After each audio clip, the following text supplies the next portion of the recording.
Browns radio analyst Nathan Zegura on the Wyatt Teller situation relative to the Browns offensive line and alternating with Tevin Jenkins.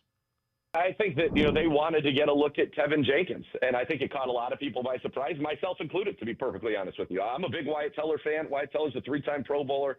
He's been, a 2-time second-team All-Pro. He has been one of the stalwarts of this line and somebody that I think brings a great attitude, a great effort, and, a great performance. Now, he said himself that his performance this year thus far hasn't been up to his standards, and I think it's as simple as they wanted to get a look at Tevin Jenkins.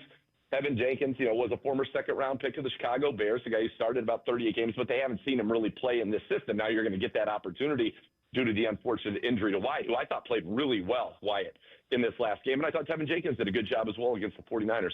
It was very surprising, but you're looking at a line right now that the Browns have to make some real decisions on. Joel Bitonio's in the last year of his contract, and this could be the last year that he plays football. Ethan Posic's in the last year of his contract. Wyatt Teller's in the last year of his contract.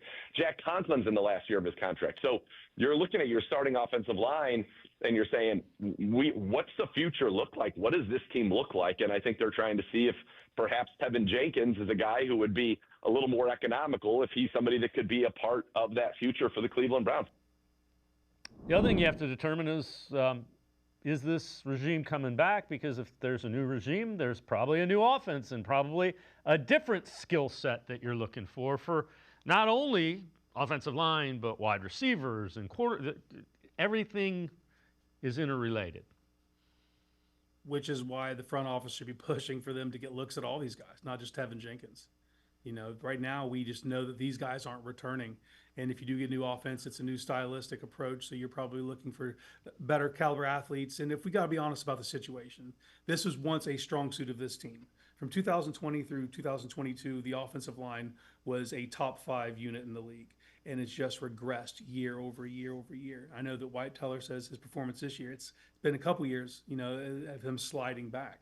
And that's true for Poach, it's true for Bitonio. It's just, this league is unforgiving. But at some point, your time is up. And the Browns have to realize that. And matter of fact, going forward, they need to be in front of it, not behind it. Because right now we're behind it, and we see what that looks like.